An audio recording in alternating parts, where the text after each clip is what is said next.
For this review, I'm going to be drinking Brewdog Nanny State 0% alcohol hoppy ale. I hope you enjoy the review, and cheers.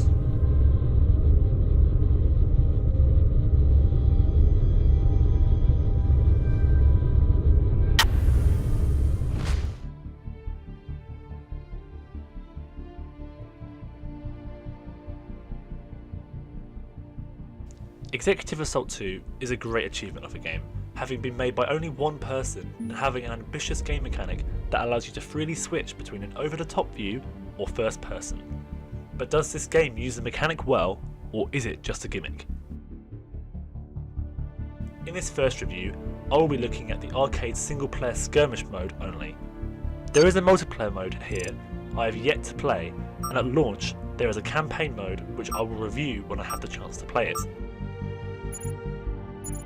What you see in this review may not entirely reflect what you will see when this game is out in the wild, as this is an early access title. It's being updated very frequently, as is the nature of a game that is still in development. With that in mind, here are my impressions. The game makes you a CEO of a company that trades and manufactures its wares in outer space. Before you boot the game up, you are able to customise your business. It's purely aesthetic, but does go some way into making you feel more personal. You can change what your company produces, the gender of your CEO, the name of your company, and the company logo. Naturally, I thought the interplanetary corporation, openly Beta, would conquer the cosmos with their trampoline selling business. Before entering skirmish mode, you are greeted with a healthy number of customization options. You are able to change the number of rival companies, add more planets, customize your wealth cap with resource density, and more. More importantly, there are a number of toggles that allow you to decide whether you want certain annoyances in the game, such as raiders and protesters. Although producing your product is as simple as clicking a button, getting and maintaining the resources capable of making your product is the challenge of the game. You're not alone in space. In the pseudo-randomly generated galactic system you find yourself in lies factions to battle and annoy you, and other entities such as anti-capitalist fleets that will attack you if your company makes too much product to their liking. There are also rival companies who you are directly competing against to win the game. Your defense against these enemies is your ability to build a small variety of ships as well as ground troops that can be used to defend against enemies boarding your station or using them to board other stations you find in the game. There is a large selection of upgrades that add new weapons to all combat units, as well as options to discover new types of structures to add to your base. The weapon upgrade system makes up for the lack of unit variety by adding great variety to the number of ways your units fight through different upgrade trees. You are able to pick and choose different combinations of upgrades, and can even use weapons that have been outclassed by an upgraded version you may have. This allows you to still make weaker units in the pinch if you are low on funds. Building requires iron, which can be mined from asteroids with mining ships or sold to you in return for some of your wares. Alongside iron is coolant, which must be mined to keep your space station ticking along nicely. There is a timer looming at the top of the screen that warns you how much time you have left until your station is unable to function anymore.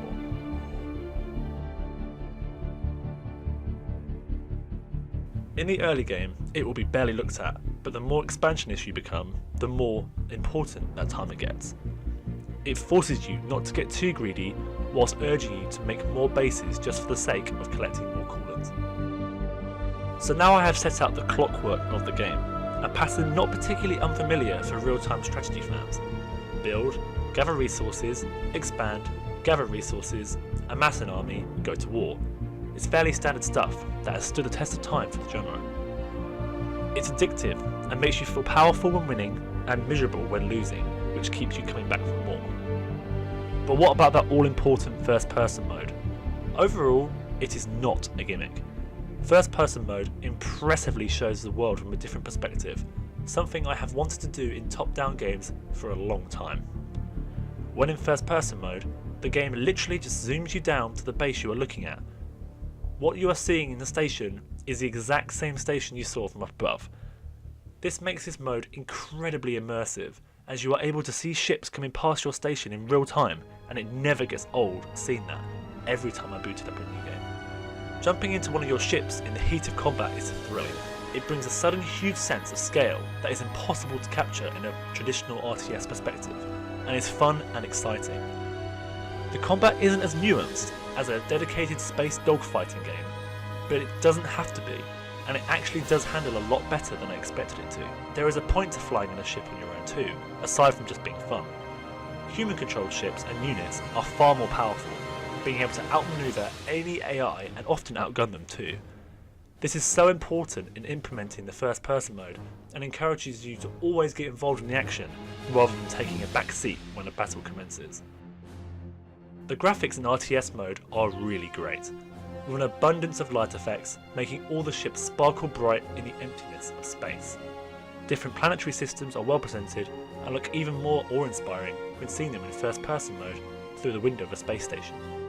First-person mode, graphically, is passable. It is clear that this game was made with an emphasis on the RTS element looking good, then focusing on the other camera mode, and I suspect it is a technical decision, as having FPS quality graphics blown up into a huge map would likely crush most systems. Alongside your rival company, there are multiple non-competing factions in the game who all come with different traits and personalities. All of these come with character portraits that are completely insane and are hilarious to read about. Next are Raiders and Protesters. These are factions that don't have a home planet and will annoy you from time to time if you get too powerful, with small attack fleets that will attack you from time to time.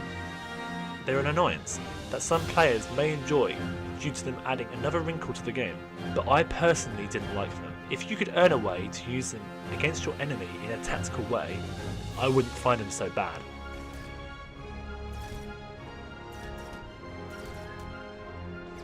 It must be stressed that the most epic battles feel breathtaking and are better than any other RTS game I have ever played. Sending in a fleet of attackers led by a ship that you control in first person against an enemy ship is an adrenaline-fueled experience. This game is in early access, and there are frequent updates in this preview build, so any nitpicks I make could well be fixed by the time this game is launched. However, I will talk about them briefly. The biggest issue I have so far is saving. It makes it very clear in this version of the game that saving is being worked on. At one point playing this game, I was able to save and carry on playing the next day, with no apparent issues. After an update or two, this unfortunately was broken and a glitch prevented me from playing any more of the game. Considering that a single game of Executive Assault 2 took me hours to complete, it is extremely inconvenient not being able to save. An issue that I have encountered that is not a bug is how the game teaches you to play. The only guide found in the game is a very small manual that you can flick through that misses out some key features of the game, such as how to produce your product, and is generally more vague than I would have liked. This vagueness is exemplified through the UI, which I found difficult to navigate and counterintuitive. RTS games and strategy games in general are far better off showing rather than telling, and I really hope there is a fleshed out tutorial mode planned for the final release. At this point in time, cash can only be used to bribe factions into liking you or buying the rights to mine in other territories. With this system, you quickly run out of things to buy with the amount of cash you can make. I wish money could be used to instantly buy ships from black market to incentivise actually building your product. The concept of this game is great, and the perspective swapping gameplay and the upgrade system lays down solid groundwork for a really interesting take on the genre. I'm very excited to see how this game progresses and see what features are added coming up to the final release. Overall, I enjoyed my time with this game.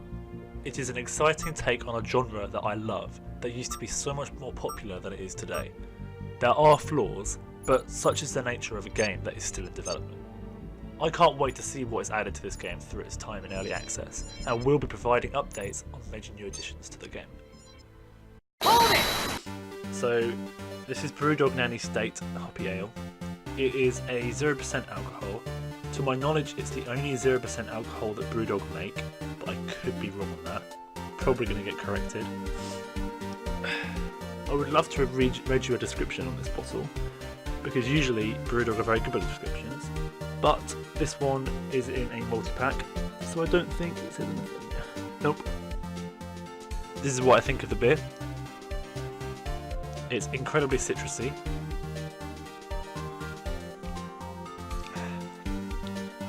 It's kind of got a sourness to it. I think that it wouldn't appeal to most people.